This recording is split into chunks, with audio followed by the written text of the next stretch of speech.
성경은 예수 그리스도에 대한 기록입니다. 성경은 오직 예수 그리스도에 대해서 우리에게 증언하고 있습니다. 구약 성경은 우리에게 오실 그리스도를 말씀하고 있다면 신약 성경은 우리에게 오신 그리스도와 장차 오실 그리스도에 대해서 우리에게 말씀해 주고 있습니다. 그래서 구약은 우리가 옛 언약이라는 의미에서 구약이라고 표현을 하고 신약은 새 언약이라는 뜻이죠. 그래서 성경의 중심은 예수 그리스도고 예수 그리스도를 중심으로서 옛 언약과 새 언약으로 나뉘어집니다. 우리가 해마다 성탄절에 예배를 드리고 구주의 성탄을 기념을 하는데 사실 성탄을 기념하는 의미에 또 한 가지 의미가 거기에 포함이 되는 것은 이미 오신 그리스도가 장차 다시 오실 그리스도라는 사실을 우리는 염두에 두고 성탄을 맞이하는 겁니다. 어두운 세상 가운데 사망의 냄새가 진동하는 이 땅 가운데 참빛으로 생명으로 오신 예수 그리스도는 이미 오셨지만 장차 오실 그리스도이신 것입니다. 죄와 허물로 죽었던 우리를 살리시기 위해서 구원하시기 위해서 이 땅에 이미 오셨던 예수님, 또 우리를 위해 처소를 예비하시고 장차 우리를 데려가시기 위해 다시 오실 예수님입니다. 여러분 그 예수님을 믿으십니까?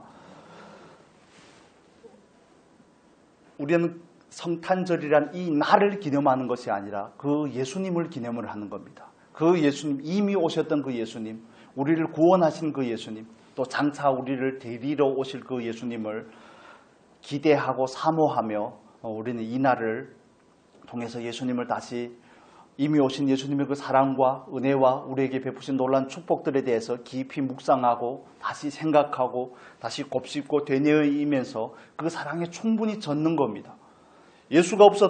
예수님께서 오시지 않았다면 내 안에는 온통 흑암이요 혼돈이요 무질서였는데 참빛이신 예수께서 우리 안에 오심으로 말미암아 내 안에 광명이 찾아온 것이 아닙니까? 내 안에 혼돈에서 질서를 갖게 된 것입니다. 그 예수께서 우리 안에 오셔서 그냥 우리 안에 오셔서 우리와 함께 거하는 것을 넘어서서 우리에게 참빛으로 오셨다는 사실을 저와 여러분 깊이 믿고 깊이 인식할 수 있으면 좋겠습니다. 빛으로 오신 예수님, 우리 안에 참 생명과 참 질서와 참 자유를 주시기 위해서 우리에게 오신 줄로 믿습니다. 그런데 그 예수님은 어느 날 오고 싶어서 갑자기 오신 것이 아니라 성경에 예언한 대로 오셨다는 사실을 우리가 오늘 본문을 통해서 확인할 수 있습니다. 22절의 말씀이 이렇게 되어 있죠. 같이 읽겠습니다. 22절. 이 모든 일이 된 것은 주께서 선지자로 하신 말씀을 이루려 하심이니 이르시되 23절에 인용한 이 말씀은 이사야서 7장 14절의 말씀이죠. 그렇습니다. 예수님께서는 성경대로 우리가 암송했던 말씀이죠. 고린도전서 15장 3절에서 4절 말씀처럼 예수님께서는 말씀대로 죽으시고 말씀대로 부활하셨던 것처럼 구약에 예언하신 그 예언하심을 따라 그 예언의 성취로서 이 땅 가운데 오신 것입니다. 예수님은 창세기 3장 15절에 여자의 후손으로 이 땅에 오셨습니다. 또 예수님은 아브라함의 씨, 아브라함의 후손으로 이 땅에 오셨습니다. 이새의 줄기에서 나셨습니다. 예수님은 또 우리에게 유월절의 어린 양으로 오셨습니다. 구약의 많은 예표들을 통해서 그 예표들의 성취로 구약의 그림자들의 실제로 우리 가운데 오신 것입니다. 그렇다면 우리는 성경의 말씀이 예언과 성취라는 이 구도 가운데 있다는 그 인식이 저와 여러분 안에 있어야 되는 겁니다.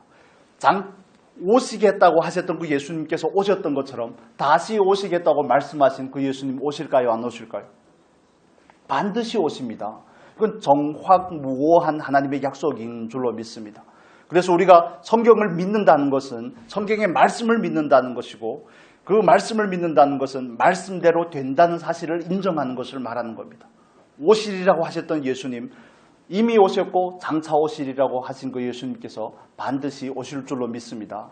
그렇다면 그 예수님께서 우리에게 말씀대로 다시 오실 줄 우리가 믿는다면 그 믿음에 합당한 행위가 우리에게 있어야 되는 겁니다. 그 믿음에 합당한 부합한 예수님을 기다리는 그 마음으로서의 삶이 있어야 되는 것을 성경은 우리에게 말해주고 있습니다. 왜냐하면 행함이 없는 믿음은 죽은 것이기 때문에 그렇습니다. 많은 그리스도인들은 예수님께서 다시 온다는 사실을 지식적으로 압니다. 들어서 압니다. 성경을 읽어서 압니다. 그래, 예수님께서 언젠간 다시 오신다더라. 그날은 아버지만 아시고 아들도 모르고 천사들도 모른다더라. 이런 일반적인 지식에 대해서는 알고 있지만, 그러나 그 지식이 우리에게 와서 우리의 삶에 결정적인 영향을 미치는지 미치지 못하는지, 우리의 삶에 영향을 주는지 주지 못하는지는 우리의 각자의 삶 가운데서 돌아봐야 되는 부분입니다. 예수를 기다리는 삶이라면 오늘 내가 사는 이 삶의 방식은 과연 부합한 것인가? 이런 질문을 가질 필요가 있는 것입니다. 예수께서 다시 오실 것이고 그 예수님을 내가 기다리는데, 우리가 함께 기다리는데, 그렇다면 그 예수님을 기다리는 마음의 자세와 태도가 나에게는 있는가? 오늘의 삶을 이렇게 영위하고 이렇게 살아가는 나의 모습은 과연 예수를 기다리는 삶인가? 예수께서 다시 온다는 것이 그냥 죽은 지식이 되어서는 안 되는 겁니다. 그 지식은 저와 여러분의 삶 가운데 구체적인 삶의 변혁을 일으켜야 되는 겁니다. 우리 안에서 개벽을 일으키는 것입니다. 다른 표현으로 할까요? 마이크가 많이 울리는데 우리 안에서 혁명을 일으키는 겁니다. 여러분 이해가 되십니까? 그냥 평범한 삶에서 예수를 믿고 나서 예수가 다시 온다는 사실을 내 안에 안다면 이제는 우리는 그 평범한 삶에서 예수를 기다리는 삶으로 나아갈 수밖에 없는 것입니다. 그렇다면 우리는 스스로에게 이렇게 질문을 해야죠. 나는 과연 예수를 기다리는가? 나의 삶은 예수를 기다리는 사람으로서의 삶에 부합한 것인가? 이 질문을 가져야 되는 것입니다. 여러분 기다리고 계십니까? 아멘이 적으시네요. 기다리고 계시는지 스스로에게 물어봐야 되는 겁니다. 이렇게 살아서, 이렇게 살면 예수님께서 장차 오셨을 때, 주님 앞에 섰을 때 과연 주님께서는 나에게 뭐라고 하실까? 목적이 이끄는 삶에서 리그 워렌 목사님 우리에게 두 가지 이런 부분에 대해서 예수님께서 오시면 우리에게 두 가지를 물을 것이라고 이렇게 말씀을 합니다. 두 가지는 너는 예수를 믿었니? 라는 게 첫 번째 질문이라는 것입니다. 두 번째는 그렇다면 그래 나는 예수를 믿었습니다. 그렇습니다. 나는 예수를 구주로 고백했습니다. 그러면 그런 사람들에게 두 번째 질문을 한다는 겁니다. 그렇다면 너의 삶은 예수와 과연 상관이 있는 삶이었니? 라고 묻는다는 것이죠. 예수를 믿는다는 것은 일종의 구호가 아닙니다. 예수를 믿는다는 것은 어떤 퍼포먼스가 아닙니다. 어떤 열심이라든지 어떤 우리로 달려가게 하는 어떤 액션이나 어떤 모토가 아닙니다. 예수를 믿는다는 것은 삶의 실제 가운데서 이루어지는 것입니다. 평범한 삶 가운데서 예수를 구주로 고백한다는 것은 예수를 기다리는 삶이 전제되는 것을 의미하는 겁니다. 왜냐하면 예수님께서 곧 오시리라고 말씀하셨기 때문에 그렇습니다. 그냥 주변의 자연적인 상황만 봐도 바로 알 수 있지 않습니까? 예수님께서 다시 오실 것, 예수께서 다시 오신다는 그 정황들이 우리의 삶의 곳곳에서 드러나고 있습니다. 가장 먼저 예표가 나타나는 게 어디입니까? 자연 환경을 통해서 나타나죠. 그날이 가까웠음을 우리는 직감하게 됩니다. 2024년 역사에 가장 더웠다고 말씀을 하죠. 왜 이렇게 더울까요? 계시록의 말씀이 성취되어 가는 것을 우리는 직감적으로 느끼게 됩니다. 그날이 가까웠나 보구나. 두 번째는 우리가 어떻게 알 수 있습니까? 강팍한 민심을 통해서 알 수 있습니다. 사람들의 마음이 이제는 얼마나 강팍한지 자기만을 사랑합니다. 자기만을 사랑합니다. 하나님도 사랑하지 않고 이웃도 사랑하지 않고 오롯이 모든 관심이 자기에게만 있습니다. 또 다른 한 증거는 교회를 보면 알 수 있습니다.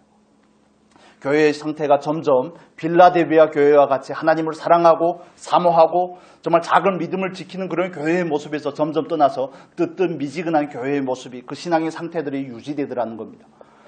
교회를 통해서 우리는 알 수 있습니다. 이 땅에 그렇게 많은 목회자가 있고 그렇게 많은 교회가 있지만 그 교회 가운데 그 많은 성도가 있지만 과연 예수를 기다리는 성도가 얼마나 될지, 신앙의 열심을 가지고 살아가는 성도가 얼마나 될지, 삶에서 성령으로 살면 성령으로 행할지니라고 말씀을 하는데 그 성령을 따라 사는 사람이 얼마나 될지 우리는 구체적으로 살펴봐야 되는 것입니다. 아직도 그 기복주의에 빠져서 예수는 그냥 나의 만족을 위해서 있는 그 예수로서 남아있는 그런 신앙들이 얼마나 많습니까? 우리는 간단하게 세 가지 증거를 통해서 알 수 있습니다. 여러분, 저와 여러분은 이미 오신 예수님을 기념하고 그 예수님을 누리고 충분한 만족을 얻을 뿐만 아니라 자유를 얻고 참 생명을 공급받을 뿐만 아니라 장차 오실 예수님을 기다리는 우리가 되어야 될 줄로 믿습니다. 그래야지 실수하지 않는 겁니다. 그래서 그 날이 되면 아무 의미가 없습니다. 오늘도 날이고 내일도 날입니다. 그냥 성탄절 12월 25일 물론 태양신을 섬기던 그 로마의 이 날이 생명의 빛으로 오신 예수를 기념하는 날로 정해진 거 굉장히 우리에게 놀라운 은혜이죠. 예수께서 오시는 그 참 의미를 대변하기에는 전혀 부족함이 없습니다. 그렇지만 그냥 그 날이 아니라 예수가 우리에게 왔을 때 어떤 의미로 오셨는가가 우리 안에 확실하게 자리를 잡아야 되는 겁니다. 예수님은 2024년 12월 25일에만 옵니까? 내년이면 25일 날에 12월 25일에 또 오실 거 아닙니까? 그래서 그냥 날을 기념하는 것은 그 의미를 다시 되새기자는 의미, 그런 취지에서 우리가 예배하는 겁니다. 기쁜 날인데 은호가 우리에게 기쁨을 줬는데 갑자기 분위기가 숙연해졌습니다. 장차 오실 예수님에 대해서 얘기하니까 숙연해지죠. 그 부분에 대해서 아무도 자유하지 못할 겁니다. 정말 우리는 두렵고 떨림으로 주님 다시 오시기를 기다리는 우리가 되어야 될 줄로 믿습니다. 그냥 우리들의 잔치로 끝나면 안 되는 것입니다. 잔치를 충분히 누리고 충분한 만족을 얻고 충분히 배부름을 얻고 나서 우리는 그 힘으로 장차 오실 예수 그리스도를 소망하는 날이 되어야 되는 것입니다. 그래서 이미 빛으로 오신 예수님, 장차 우리에게 빛으로 오실 그 예수님을 기다리는 저와 여러분의 복된 삶이 될 수 있기를 바랍니다. 그래서 그 예수님은 구약의 예언이 성취요, 또 오늘날 우리에게 신약의 말씀을 주셨듯이 그 신약의 말씀의 성취로 오실 것입니다. 그래서 성경은 하나님의 말씀대로 이루어진다는 사실을 여러분 믿고, 그래서 우리의 삶 가운데서 말씀이 우리의 삶을 이끌어야 되는 겁니다. 말씀이 저와 여러분의 삶의 기준이 되어야 되는 겁니다. 말씀이 우리의 삶의 행동의 강령이 되어야 되는 겁니다. 그래서 말씀대로 산다는 것은 언약 안에 사는 것입니다. 그 언약의 실체가 말씀이고 그 말씀이 증거하는 바가 곧 예수 그리스도이기 때문에 그렇습니다. 두 번째로 우리가 살펴볼 부분은 이 부분입니다. 21절의 말씀을 같이 보겠습니다. 21절 같이 읽겠습니다.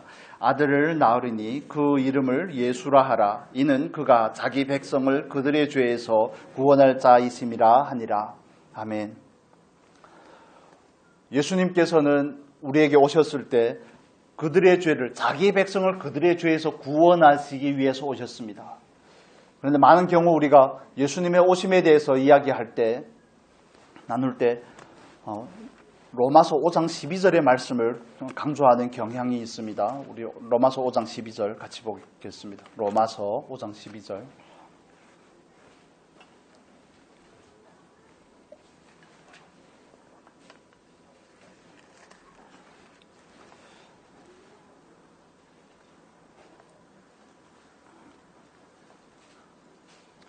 오 장 12절 한번 보겠습니다. 5장 12절 같이 읽겠습니다. 그러므로 한 사람으로 말미암아 죄가 세상에 들어오고 죄로 말미암아 사망이 들어왔나니 이와 같이 모든 사람이 죄를 지었으므로 사망이 모든 사람에게 이르렀느니라. 우리 19절의 말씀을 볼까요? 19절, 5장 19절입니다. 18절에서 19절 같이 읽겠습니다. 그런즉 한 범죄로 많은 사람이 정죄에 이른 것 같이 한 의로운 행위로 말미암아 많은 사람이 의롭다 하심을 받아 생명에 이르렀느니라. 한 사람이 순종하지 아니하므로 많은 사람이 죄인이 된 것 같이 한 사람이 순종하심으로 많은 사람이 의인이 되리라. 아멘. 첫째 사람인 아담이 불순종으로 인해서 죄가 이 세상 가운데 들어오고 모든 사람에게 사망이 임하게 된 겁니다. 모든 사람이 사망에 이르게 된 것입니다. 그래서 둘째 아담으로 오신 예수 그리스도께서 온전하게 하나님의 말씀에 순종하심으로 십자가에 못 박혀 죽으심으로 말미암아 저와 여러분이 다 의롭다 칭함을 받은 줄로 믿습니다. 우리는 의인이 된 것입니다. 그래서 마태복음 1장 21절의 말씀처럼 예수께서 오셔서 자기의 백성을 그들의 죄에서 건져내실 분으로 구주로 예수께서 오셨는데 단지 저와 여러분의 이걸 우리가 뭐라고 말합니까? 원죄라고 말하죠. 믿지 않는 것이 죄 아닙니까? 그 원죄에서 우리를 해방하기 위해서 오신 예수님 맞습니다. 예수님의 구원은 우리를 원죄에서만 해방할 뿐만 아니라 그 죄의 싹신, 죄의 결과인 사망에서, 죽음에서 우리를 해방할 뿐만 아니라 그 죄의 권세에서도 우리를 해방한다는 사실을 여러분 믿으셔야 됩니다. 그래서 우리는 원죄에서 구원받은 것을 넘어서서 우리가 원죄에서 구원을 받는 것은 우리의 영이 구원을 받는 겁니다. 사람은 영과 혼과 몸으로 되어 있죠. 그래서 우리가 예수를 성령의 감동하심으로 말미암아 예수를 구주로 고백할 때 우리의 영이 거듭나게 됩니다. 그걸 우리는 중생이라고 말하고 믿음으로 의롭게 되었다고 말하죠. 여러분 믿으십니까? 여러분 예수를 구주로 고백합니까? 예수를 우리가 구주로 고백할 때 마음으로 믿어 의에 이르고 입술로 고백함으로 말미암아 시인함으로 어디에 이른다고요? 구원에 이른다고 말하죠. 구원에 이른다고 말합니다. 그러다 우리는 그 원죄에서 다 해방된 사람이 맞습니다. 그런데 저와 여러분의 삶 가운데서 아직도 죄가 왕노릇하는 삶이 얼마나 많습니까? 우리는 그냥 원죄에서 구원을 받은 것에 만족하는 그리스도인이 되어서는 안 된다는 것을 말씀을 드리려고 하는 겁니다. 영이 구원을 받을 뿐만 아니라 우리의 혼이 구원을 받아야 되는 겁니다. 이 땅 가운데서 우리에게 이루어지는 일이 그 일인 것입니다. 우리의 혼이 구원을 받는 일입니다. 우리의 타락한 지성이 구원을 받아야 됩니다. 우리의 안에 불평과 원망으로 가득 찬, 부정한 것으로 가득 찬, 부정적인 것으로 가득 찬 우리의 감정이 구원을 받고 우리의 의지가 구원을 받아야 되는 것입니다. 타락한 의지는 노예의 의지입니다. 마귀를 순종하고자 하고 육체의 정욕을 따르고자 하는 그 의지에서 해방을 하는 일이 예수 그리스도께서 우리를 구원하는 그 사역이 우리의 삶 가운데서 이루어지는 과정인 것입니다. 영혼의 구원은 누구나 다 말합니다. 영의 구원을 받은 자, 원죄에서 해방을 받은 자, 그건 절대적인 은혜로 되는 일입니다. 그렇지만 저와 여러분에게 주어진 과제는 뭡니까? 우리에게 주어진 과제는 혼의 구원을 받는 겁니다. 혼의 구원을 받는 것. 우리의 지성이 구원을 받는 겁니다. 그냥 이렇게 표현을 하겠습니다. 우리의 마음이 구원을 받는 것이죠. 우리의 의지가 구원을 받는 겁니다. 그 구원을 받는다는 게 무슨 의미입니까? 오직 예수 그리스도만 주인이 되는 것을 의미하는 것입니다. 내 지식에 있어서도 내 감정에 있어서도 내 의지에 있어서도 더 이상 내가 아니라 예수가 주인이 되는 것을 의미하는 것입니다. 그런데 많은 그리스도인들의 삶 가운데서 그 혼의 구원이 잘 이루어지지 않고 있습니다. 천국은 뭐 따놓은 당상이라나? 천국행 티켓을 이미 받았으니 이제는 이 땅에서 잘 먹고 잘 사는데 모든 기복적인 신앙으로 그래서 흘러가는 겁니다. 아니요, 예수 그리스도께서 우리를 죄 가운데서 구원하시는 것, 죄의 결과에서 우리를 구원하실 뿐만 아니라 이 땅을 살아가는 그 죄의 권세 가운데서도 우리를 구원하시는 것이 예수 그리스도가 오신 그 목적이라는 사실을 여러분 믿으시기를 바랍니다. 그래서 오늘 우리의 삶이 구원을 받아야 되는 겁니다. 오늘 저와 여러분의 삶이 구원을 받아야 되는 겁니다. 내가 주인된 자리에서 내가 물러나고 예수가 나의 삶에 들어와서 주인이 되는 것, 이게 과정들이 아니겠습니까? 내 생각으로 가득하던 그 자리에 예수의 생각, 하나님의 생각으로 채워지는 것, 원망과 불평으로 가득 찬 그 마음 가운데 희락과 감사와 찬양과 하나님으로 향한 송축함으로 가득 차는 것, 우리의 감정들이 구원을 받을 필요가 있습니다. 구원을 받는다는 것은 다른 의미로 뭘 의미하는 겁니까? 십자가에 죽는 것을 의미하는 겁니다. 그래서 무릎 꿇어 구원받은 그리스도인들은 십자가를 통과하는 삶을 날마다 경험을 해야 되는 것입니다.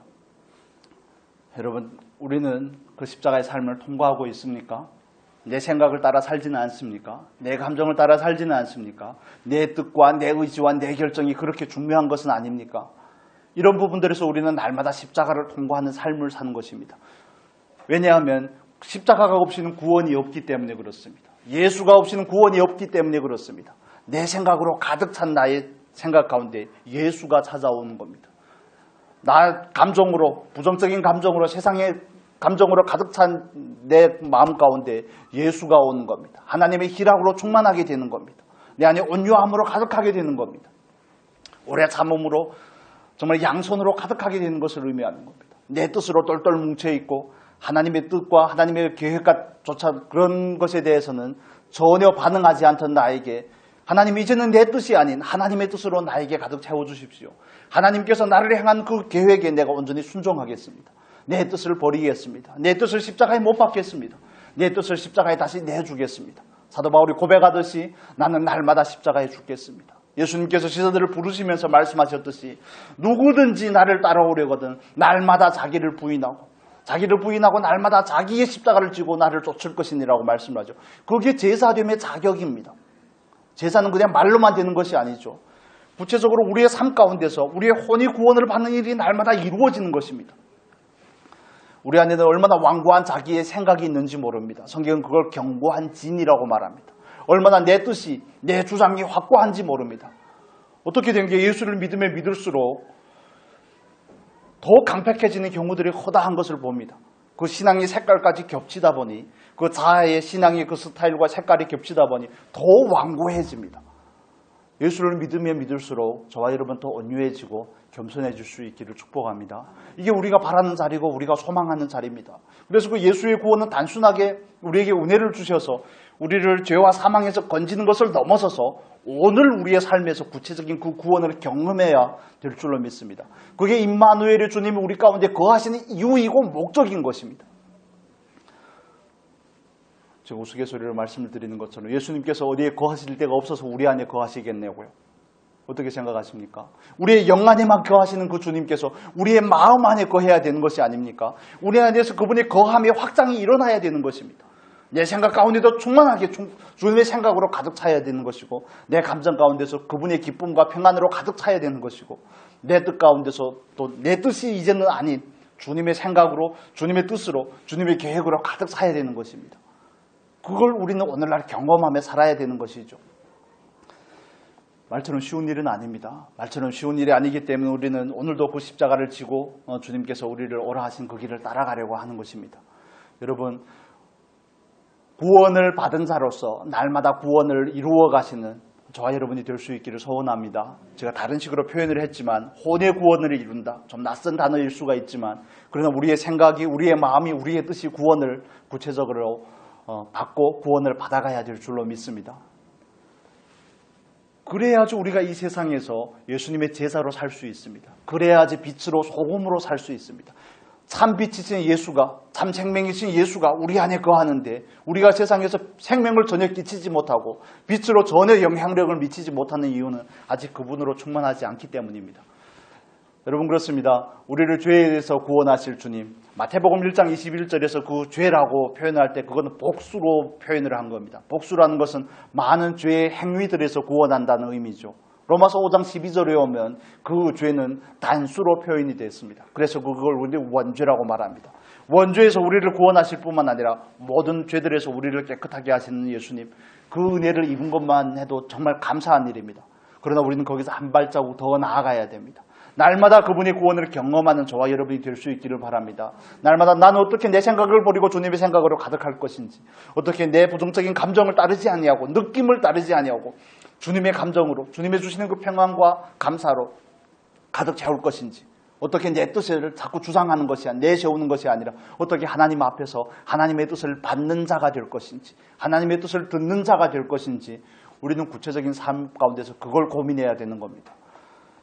신앙생활을 한다는 것은, 예수를 구주로 고백한다는 것은, 우리가 성탄을 맞이하면서 우리가 다시 한번 새겨야 될 부분의 문제는 신앙의 연륜이 더해가는 것, 직분이 달라지는 것, 그런 데 의미가 있는 것이 아닙니다. 날마다 내 안에 예수로 가득 채워지는 데 의미가 있습니다.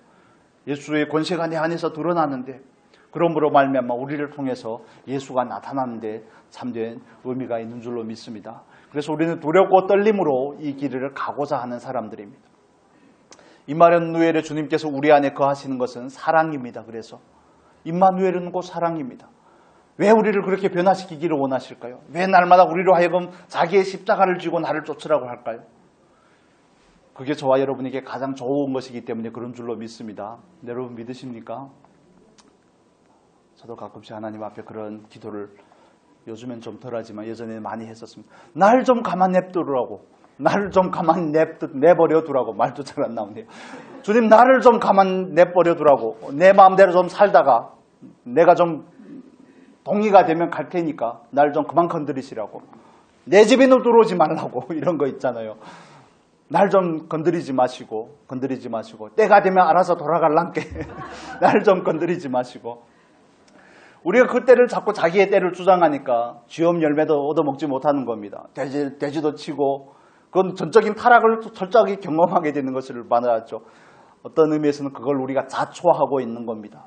주염 열매를 먹는 자리, 돼지를 치는 자리까지 우리가 나아가고자 하는 겁니다. 세상에서 그리스도인으로 수치를 당하는 자리까지 나아가서 바닥을 쳐보고 나서야 주님이 없으면 아무것도 안 되는구나 하는 것을 비로소 알게 되고,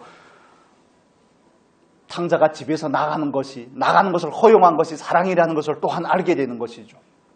여러분, 그렇습니다. 임마누엘의 주님께서 우리 안에 거하시는 건 놀라운 사랑인 줄로 믿습니다. 정말 쥐염 열매를 먹고자 하지만 그것도 먹지 못하는 자리에 있는 것이, 그걸 허용하는 것이 때로는 사랑입니다. 왜냐하면 그걸 경험해야 다시 돌아올 수 있기 때문에 그렇습니다. 때로는 그 사랑이 우리에게 축복으로 나타나고, 때로는 우리에게 은혜로 나타나고, 감사로 나타나죠. 우리가 원하는 일들로 나타납니다. 그렇지만 그 사랑은 때로 우리에게 징계로 나타나기도 합니다. 우리에게 책망으로 나타나기도 합니다. 때로는 정말 우리 안에 말할 수 없는 그 괴로움과 애통함으로 나타나기도 하죠. 그럴 때마다 우리가 한 가지 믿어야 될 사실이 있습니다. 주님은 사랑이시라는 사실을 믿으시기를 바랍니다. 그분은 사랑이시라는 것은, 그분은 사랑 외에 다른 것은 하지 못한다는 것을 말씀하는 겁니다. 그래서 임마누엘의 그 주님께서 우리를 때론 푸른 초장으로 인도하시든, 쉴만한 물가로 인도하시든, 아니면 정말 사망의 음침한 골짜기로 인도하시든 늘 사랑임을 여러분 고백하실 수 있기를 바랍니다. 그래서 임마누엘의 주님 우리 안에 찾아오셔서 우리를 괴롭힌다고 생각하는 것이 아니라 그 가치관을 바꿀 수 있는, 관점을 바꿀 수 있는 우리가 되었으면 좋겠습니다. 이건 사랑이라고 고백하시면 좋겠습니다. 주님, 이것은 사랑입니다. 나로 하여금 불통하게 하는 것이 사랑입니다. 나로 하여금 궁핍하게 하는 것이 사랑입니다. 나로 하여금 어려운 문제를 대면하게 하여서 주님을 늘 문전박대하던 내가 주님 앞에 한 걸음 더 나아가게 한 거, 이거 사랑입니다. 주님, 감사합니다. 나에게 많은 물질을 주면 내가 정말 오만방자할까 봐 나의 물질을 걷어가신 주님, 이게 사랑임을 고백합니다. 늘 교만하고자 할 때 다른 사람으로 인해서 그 교만의 상처를 입는 것, 주님, 이게 사랑입니다. 하나님 나를 사랑하셔서 그러셨군요. 늘 높아지고자 하고 늘 세상에서 명예를 얻고자 하지만 그런 부분에 있어서 하나님 나로 하여금 좌절을 경험하게 하는 것, 세상이 결코 호락호락하지 않음을 경험하게 하는 것, 하나님 이게 사랑임을 고백합니다. 여러분 믿으시기를 바랍니다. 우리에게 그런 안목이 열릴 수 있기를 축복합니다. 정말 축원합니다.